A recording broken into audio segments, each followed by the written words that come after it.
안녕하십니까. 세상 읽어주는 남자 이상훈입니다. 이 시간에는 아베가 추가 보복에 나설 것인가에 대한 주제로 한번 말씀드리겠습니다. 참여 선거도 끝났습니다. 과연 아베의 일본이 추가적인 경제 보복에 나설까요? 두 가지를 생각해 볼 수 있을 겁니다. 보복을 할 것이다, 아니다. 이 두 가지겠죠. 대안은 두 가지입니다. 옵션은요. 추가 보복보다는 사태가 봉합 국면으로 갈 것이라고 보는 쪽에서는 이번 수출 규제 카드가 우리 한국의 급소를 노리고 우리나라 특히 문재인 정부를 제대로 한번 손보겠다는 의도로 나왔음에도 어찌됐든 참여 선거를 대비한 측면이 강하다는 데 집중합니다. 그런 맥락에서 보면 선거가 끝난 만큼 사태를 추스르기 위한 수순으로 갈 가능성이 크다고 보죠. 특히 오늘 21일 참여 선거에서도 아베가 원하던 압승을 거뒀습니다. 그런 만큼 사태 해결에 힘쓸 것이라는 논리입니다. 하지만 그 반대로 아직 사태 해결을 말하기 이르다는 쪽에서는 지금 모든 상황이 안 좋은 쪽으로 흐르고 있다는데 초점을 맞춥니다. 문재인 정부가 징용공 문제와 관련해서도 제대로 된 해법을 내놓지 않고 있다는 점에도 주목하고 있죠. 선거 결과를 두고도요, 해석이 또 다양하게 가능한데 이번 아베의 압승이 추가 경제 보복의 동력으로 작용할 수 있다는 분석을 내놓고 있습니다. 사실 저 개인적으로는요, 추가 보복 가능성이 더 높다고 봅니다. 물론 일본이 추가 보복 대책을 금세 꺼내들 건지 아니면 그 폭이 어느 정도일 건지는 장담하기 어렵습니다. 확신할 수 없습니다. 하지만 지금의 반도체 디스플레이 소재 수출 규제뿐만 아니라 한국을 백색 리스트, 화이트 리스트라고 하죠. 여기에서 제외하는 것은 거의 틀림없다는 게 대다수 전문가들의 분석입니다. 그만큼 징용공 문제, 배상 문제는 징용공에 대한 배상 문제는 일본의 영린에 가깝습니다. 건드리지 말아야 할 부분이죠. 아킬레스건입니다. 문재인 정부에 대한 아베의 불신 역시 상당히 크기 때문에 아베가 지금 수준에서 사태를 봉합하기는 쉽지 않다는 게 저 개인적인 판단입니다. 실제로 청와대에서도 이런 비슷한 견해를 제시한 적이 있습니다. 며칠 전인데요. 정의용 청와대 국가안보실장이 일본이 7월 31일, 그러니까 한 10일 정도 뒤죠. 7월 31일이나 8월 1일 한국을 화이트 리스트에서 배제하는 발표를 할 것 같다고 언급한 바 있습니다. 만약 우리가 화이트 리스트에서 제외된다면 어떤 일이 생기게 될까요? 일단 우리나라는 850개가 넘는 품목에서 수출과 관련한 유효기간 6개월짜리 개별 허가를 받는 국가가 되게 됩니다. 그러니까 화이트 리스트에서 제외되면 850개가 넘는 품목에서 일일이 수출과 관련해서 심사를 받아야 되고 그 심사의 유효기간은 6개월짜리라는 얘기입니다. 6개월짜리 개별 허가라는 얘기죠. 지금은 품목별로 개별적 심사가 없는 포괄 허가이고 유효기간도 3년에 걸쳐 있습니다. 그러니까 6개월짜리로 바뀌는 건데 지금은 유효기간이 3년이라는 얘기죠. 따로 개별적 심사도 없고, 그러니까 상당히 복잡해지는 겁니다. 수출이 까다로워지고 일본 정부가 마음먹기에 따라서 수출 심사를 까다롭게 하면서 수출을 차단할 여지가 있다는 얘기입니다. 지금 반도체 기업이 발등에 불이 떨어진 상황인데요. 반도체 기업 입장에서 한번 보겠습니다. 만약 우리가 화이트 리스트에서 빠지게 되면 일본 의존도가 높은 실리콘 웨이퍼, 블랭크 마스크, 리소그래피 장비 등이 모두 포함될 수 있습니다. 이 개별적 심사를 받아야 되는 품목이에요. 하나하나 따져보겠습니다. 이 반도체 생산의 핵심 원료인 실리콘 웨이퍼부터 보죠. 실리콘 웨이퍼의 수익 규모는 우리나라가 연간 한 4억 7천만 달러 정도 된다고 합니다. 한 5,500억 정도죠. 일본사는 전체 수입의 39.7%, 한 40% 정도 됩니다. 그만큼 우리가 수입하는 비중이 높죠. 40%면 굉장한 수치입니다. 특히 우리나라의 전체 실리콘 웨이퍼 수입액은 전년 동기, 올해 같은 경우는 전년 동기보다 한 7.2% 감소했는데요. 4월 말 기준으로. 그런데 일본사는 12.5% 늘었습니다. 일본 의존도가 더 커졌다는 얘기죠. 지금 업계에서는요, 삼성과 하이닉스의 일본산 웨이퍼 의존도가 50% 이상이 될 것으로 보고 있습니다. 이 실리콘 웨이퍼의 글로벌 시장 점유율을 보면요, 일본의 시네츠화학이 27%로 1등입니다. 그 다음에 썸코, 이것도 마찬가지로 일본 회사인데요, 26%입니다. 박빙이죠. 서로 자웅을 겨루는 경쟁업체인데 지금 27%, 26%로 세계 1, 2위입니다.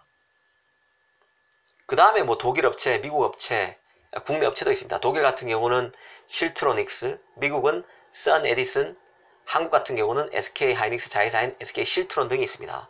모두 웨이퍼를 생산하고 있습니다.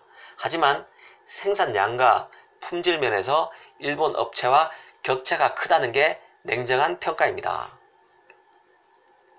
특히 삼성과 하이닉스 같은 경우는 메모리 업계 1등으로서 미세공정 난이도가 높은 최첨단 제품에서 일본산 웨이퍼를 쓸 수밖에 없습니다. 현재 웨이퍼 수급 상황은 굉장히 타이트한 상황인데요. 공급사를 바꿀 경우에 제품 테스트에 상당한 시간이 걸리게 되겠죠. 그래서 만약에 그런 경우가 발생하게 되면 D램, 낸드 플래시, 시스템 반도체 전반에 생산 차질이 불가피할 것입니다. SK 하이닉스 같은 경우는 그래도 계열사인 SK 실리콘 웨이퍼를 비교적 많이 쓰지만 삼성 같은 경우는 일본산 웨이퍼 의존도가 더 크다고 볼 수 있습니다. 그만큼 최첨단 공정으로 제품을 만들고 있다는 얘기도 되겠죠. 만약 일본이 웨이퍼까지 수출 규제에 넣게 되면요, 이 국내 업체로서는 생산에 즉각적인 타격을 받을 수밖에 없습니다.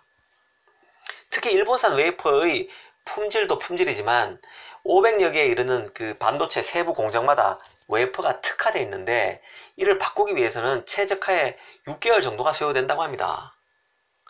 그리고 만약에 아까 전에도 금방 말씀드렸지만 새로운 공급사를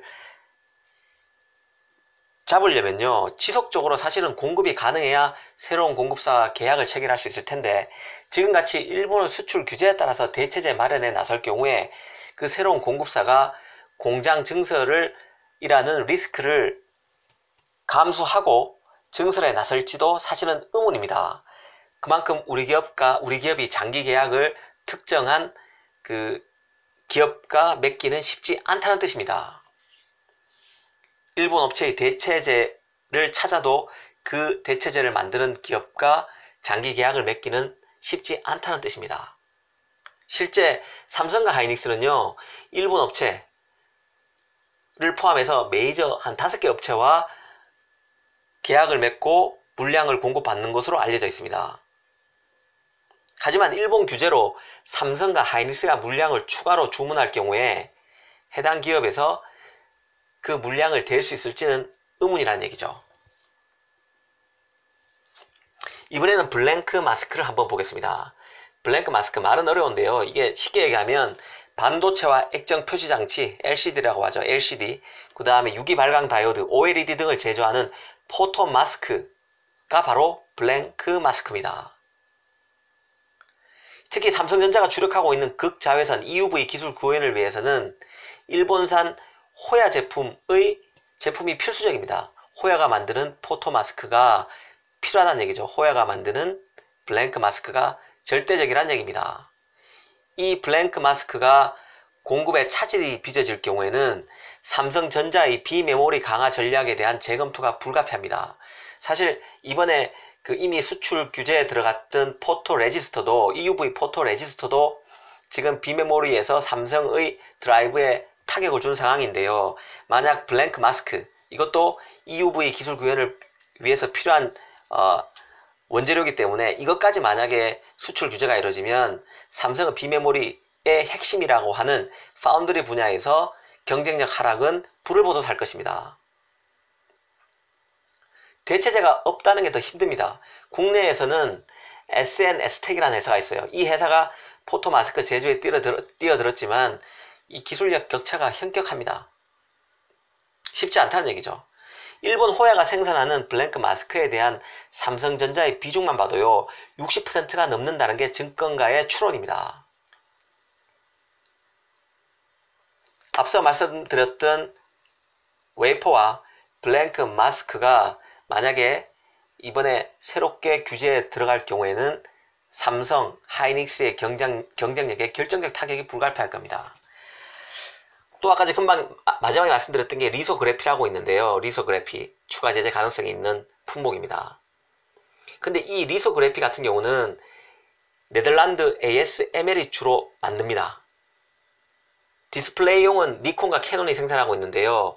장비 같은 경우는 공장 증설이나 노후 장비 교체 시 수요가 발생하기 때문에 수출 규제 시 타격은 덜할 것으로 전망됩니다. 그래서 이 리소그래피 같은 경우는 그나마 걱정을 덜 해도 되는 분야죠. 사실 일본은 이미 고순도 불화수소, 포토레지스터 등 3개 품목 규제를 통해서 한국의 가장 아픈 부분을 건드렸습니다. 급소를 제대로 찔렀죠. 그래서 추가 보복을 하더라도 선별적으로 일본이 할 수도 있을 것 같습니다. 하지만 이런 전망과 별개로 이것만은 제가 한번 다시 묻고 싶은데요. 지금 소재 국산화를 자꾸 강조하는 사람들이 많은데요. 물론 원론적으로 맞는 얘기입니다. 하지만 지금 일본이 추가로 경제 보복에 나서서 앞서 말씀드렸던 웨이퍼나 블랭크 마스크에 대해서도 만약에 수출 규제에 나선다고 합시다. 그럴 경우에 다시 또 소재 국산화를 또 강조할 겁니까? 이대로 가면 모든 소재를 국산해야 하지 않을까요? 모든 소재를 국산화해야 될 판인 겁니다. 고순도 불화수소도 국산해야 되죠. 포토 레지스터도 국산화해야 되죠. 경제 보복이 추가로 있을 경우 웨이퍼도 해야 됩니다. 블랭크 마스크도 국산화해야 됩니다. 지금 우리의 역량으로 그렇게 모든 소재에 대해서 국산화할 그런 형편이 되는지 모르겠습니다. 그리고 용케 소재 국산화를 한다고 해도 일본 기업이 특허 소송을 제기하면요, 그 소재를 쓸 수 있을지도 장담하기 어렵습니다. 제가 드리고 싶은 말씀은 소재 국산화는 장기 과제일 뿐 현실적인 대책은 절대 아니라는 말씀이고요.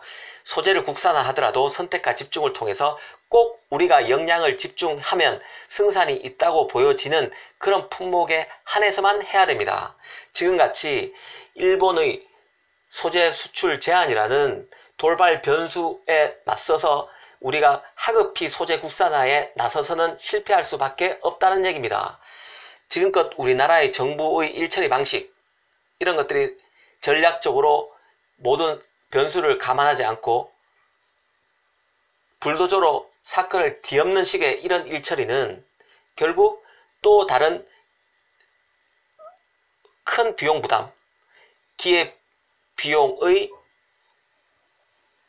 폐기를 감수해야 되는 그런 부작용으로 이어질 수 있습니다. 그래서 제가 다시 한번 강조드리지만 우리 정부가 외교적 대책을 외면해서는 우리 경제가 급격한 하락의 길로 갈 수밖에 없다는 점입니다.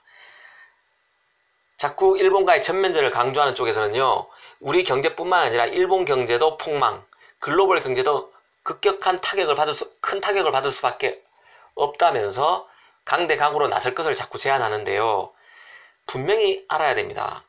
우리 경제는 폭망으로 갈 수밖에 없지만 일본 경제는 강대강으로 붙더라도 우리하고는 비교할 수 없을 만큼 타격이 작을 것입니다. 세계 경제도 마찬가지입니다.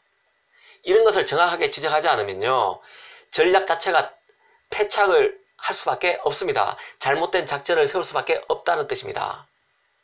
폭망은 한국 경제에만 해당되는 얘기입니다. 물타기를 해서는 사태를 제대로 볼 수 없다고 말씀드리고 싶습니다. 감사합니다.